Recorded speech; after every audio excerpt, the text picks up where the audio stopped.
আজকে ক্যাবিনেটের দ্বিতীয় বৈঠক, আপনারা থাকবেন উপস্থিত। গোটা বাংলা এই মুহূর্তে তাকিয়ে রয়েছে যে আগের সরকার যে সিদ্ধান্তটায় সব থেকে বেশি আটকে রেখেছিল সরকারি কর্মচারীদের দিয়ে 7 পে কমিশন, আজকে আলোচনা হওয়ার একটা সম্ভাবনা রয়েছে। বাংলা এই স্বপ্ন দেখতে পারে? মুখ্যমন্ত্রী বলেই দিয়েছেন সবই হবে আস্তে আস্তে, কেন্দ্র সরকারের স্তরেই সমস্ত দেওয়া হবে। সময় লাগছে একটু, টাকা পয়সার টান আছে তো, যেমন যেমন ফান্ড আসবে সেরম সেরম যাদের পাওনা মিটিয়ে দেওয়া হবে। সেজন্য গত সপ্তাহে যে ক্যাবিনেট মিটিং হয়েছিল, যা যা আমরা সিদ্ধান্ত নিয়েছিলাম প্রায় সবই হয়ে গেছে ইমপ্লিমেন্ট।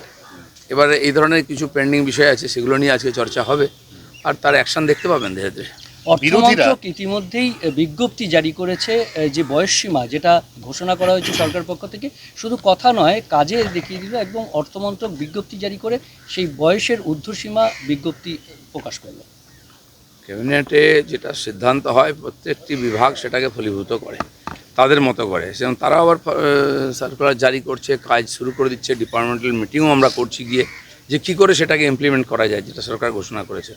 এবং সমস্ত একদম মানে ইমার্জেন্সিভাবে কাজকর্ম হচ্ছে সব ডিপার্টমেন্টে, সবাই করছেন। মন্ত্রী সংখ্যা কম আছেন, মন্ত্রিসভার বিস্তার হয়ে গেলে আরও ব্যাপক কাজ দেখতে পাবেন। প্রথম মন্ত্রিসভার বৈঠকে আপনারা কড়া সিদ্ধান্ত নিয়েছিলেন যে অনুপ্রবেশ আটকাবো, কেন্দ্রকে জমি দেবো। আজকেও বিএসএফ এর শীর্ষ কর্তাদের সাথে বৈঠক রয়েছে, প্রসেসিং কি এগিয়ে গেছে? প্রসেস শুরু হয়ে গেছে, সেই দিন থেকে বলা হয়ে গেছে, জমির দেখা দেখি মাপ যোগ শুরু হয়ে গেছে, এবং হস্তান্তরও শুরু হয়ে যাবে। যে প্রসিডিংস লাগে সরকারি কাজের যে সিস্টেম আছে সেটা মেনেই হবে, এবং খুব দ্রুত গতিতেই হবে। রেল চত্বর খালি করার জন্য বিগত 3 বছরে রেলের তরফ থেকে বড় বড় স্টেশন হাওড়া শিয়ালদা এবং তার সঙ্গে কলকাতার যে ছোট ছোট station Dhakuria, Jadavpur, park circus ইত্যাদি, সেখানে একাধিকবার নোটিশ সার্ভ করা হয়েছিল যে স্টেশন চত্বরের যে এনক্রোচমেন্ট বা জবরদখল আপনারা খালি করে দিন। পূর্বতন সরকারের থেকে কোনো ইতিবাচক মনোভাব মেলেনি, নতুন সরকার ইতিবাচক, তাই রেল আস্তে আস্তে সমস্ত স্টেশন সেটা খালি করছে। সেটা নিয়ে আবার বিরোধীদের কটাক্ষ যে যোগী রাজ্যের মতো পশ্চিমবঙ্গটাও আস্তে আস্তে বুলডোজারের রাজ্য হয়ে যাচ্ছে। ওরা কি ভেবেছিল ভোগী রাজ্য চলবে নাকি এখানে? যোগী রাজ্যই মডেল চলবে। দেখুন, যত আমাদের স্টেশন আছে এখানে, তার কোথাও হাঁটার জায়গা নেই, বসার জায়গা নেই। কোনো বয়স্ক মানুষ এসে গেলে একটু বসবে, বেঞ্চগুলোও খালি থাকে না, সেখানেও দোকান লেগে গেছে।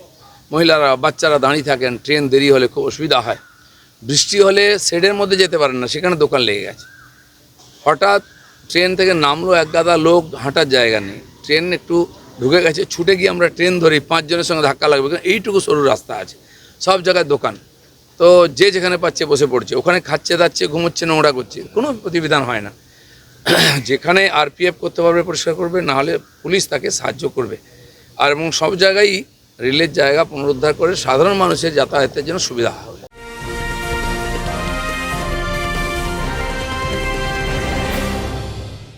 ক্রিয়েটিভ কেরিয়ার শুরু করতে চাও?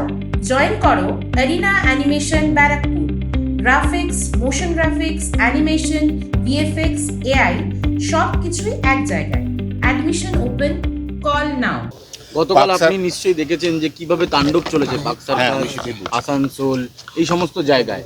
আপনারা কি চাইছেন, মানে যারা তাণ্ডব করছে? দেখুন, যারা এই ধরনের অবৈধ এনক্রোচমেন্ট করেছিল, রাজনৈতিক লাভ নিয়েছিল, তারা কিছু মানুষকে এই কাজে বাধা দেওয়ার জন্য এগিয়ে দিচ্ছে।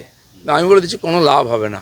এখানে শুরু হয়েছিল, কিশোর বাহিনী রাস্তা অবরোধ করে বলেছিল রাজাবাজারে নামাজ পড়বো, কিন্তু পুলিশ যেই কথা বললো, তারা কি আবার মসজিদের মধ্যে নামাজ পড়েছেন? তো ধার্মিক আবেগকে কাজে লাগিয়ে আর প্রশাসনকে অসুবিধায় ফেলার যে চক্রান্ত, এটা থেকে বিরত থাকুন যারা করছেন। নাহলে কি হচ্ছে, হাতটা ওই অবধি যাবে না, আরও অনেক দূর অবধি চলে যাবে। প্রথমে রাজাবাজার, তারপরে পার্ক সার্কাস। পুলিশ দেখিয়ে দিল যে পুলিশকে যদি ফ্রি হ্যান্ড দেওয়া হয়, তাহলে পুলিশ অতি অনায়াসেই আইন শৃঙ্খলাকে নিজের কন্ট্রোলে আনতে পারে, যেটা এতদিন পর্যন্ত করতে দেওয়া হয়নি। কালকে পার্ক সার্কাসে প্রথম পুলিশকে লক্ষ্য করে স্টোন পেল্টিং হলো, ইট বৃষ্টি।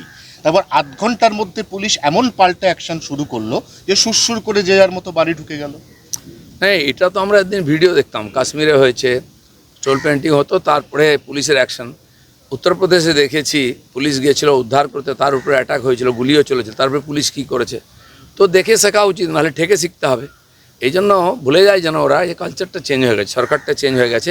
কিন্তু যারা এই ধরনের কাজে হস্তক্ষেপ করছেন, কষ্টটা তাদের হবে, জেলে ওদেরকে যেতে হবে, মাথা ওদের ফাটবে। যারা পেছন থেকে সুরসুরি দিচ্ছে, তারা তো কিছু হবে না, পরে তাদের উপরে অ্যাকশন নিশ্চয়ই হবে। 4 জন ভিভিআইপির নিরাপত্তার বারবারন্ত প্রত্যাহার হলো, তার মধ্যে অন্যতম নাম অরূপ বিশ্বাস। বেশিরভাগ ভিভিআইপি কোনো না কোনো দুর্নীতির সঙ্গে যুক্ত।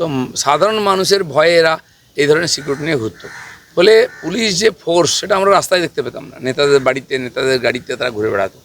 সেই পুলিশ তার ডিউটি করবে, সাধারণ মানুষের সুরক্ষা দেবে, মানুষ নিজেকে সুরক্ষিত মনে করবে। কয়েকজন নেতা সুরক্ষিত থাকতেন, বাকি অসুরক্ষিত। তারা যদি মানুষের রোষকে ভয় পায়, রাজনীতি ছেড়ে দিয়ে বাড়িতে বসুক না। সল্টলেক স্টেডিয়ামে যাতায়াতের সময় আপনি নিশ্চয়ই একটা স্ট্যাচু দেখেছেন, মানে অর্ধেক রয়েছে বডি, তার উপর পা একটা আছে আর বল আছে। বল আছে। নিশীথ প্রামাণিক বলছে এটা রাখা যাবে না, কারণ এটা কোনো মানেই নেই। অনেক কিছুই সরকার করেছে। এই যে বিশ্ব বাংলার লোগো গোল গোল ঘুরছে, ঘুরতে ঘুরতে পশ্চিমবাংলা 15 বছর এখানেই ঘুরতে থাকলো, এগোতেই পারলো না। এই ধরনের ননসেন্স মার্কা কিছু সিম্বল, বাঙালির মেধার অপমান। এটা হঠাৎ একজনের মনে হলো রাত্রেবেলা শুতে যাওয়ার সময়, এই এটা করে দিস, ফোন করে বললো, হয়ে গেল। কী মানে এগুলো? তারপরে দেখুন, এই যে মেট্রো স্টেশনগুলোর নামকরণ হলো, আপনি একজন মহাপুরুষদের সম্মান দেওয়ার অনেক রাস্তা আছে। ওই এর সামনে একটা স্ট্যাচু বানিয়ে দিন, তাকে দেখে চিনবে না, লোক জানবে না কোন লোকটাকে। ছেলে বাবাকে জিজ্ঞেস করবে, বাবা এই টেকো লোকটাকে, এই বুড়ো লোকটাকে। মহাপুরুষদের প্রতি আপনি সেখানে সিঙ্গুর পড়াবেন, মহাপুরুষদের জীবনী পড়াবেন না।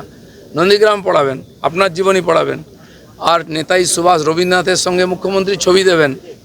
আর ওখানে হলেতে আমাদের মহাজাতি সদনে ওই একজনকেই চিনবে, আর কেউ নয়।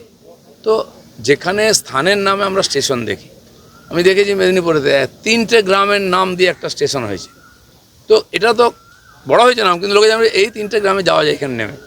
আপনি নাম দিলেন, সব জায়গায় রাজনীতিক লাভ নেবেন, মানুষ কনফিউজ হয়ে যাচ্ছে কোথায় নামবেন। আমার মনে হয় উনি নিজেও কনফিউজ থাকেন যে কোন স্টেশনটা কোথায়। মেসির টাকা, লাস্ট প্রশ্ন করেনি, মেসিকে দেখতে মানুষ প্রচুর টাকা খরচা করেছে, কিন্তু অরূপ বিশ্বাস কোমরে হাত দিয়ে ছবি তুলেছে, মুখ্যমন্ত্রীর পরিবারের লোক ছবি তুলেছে।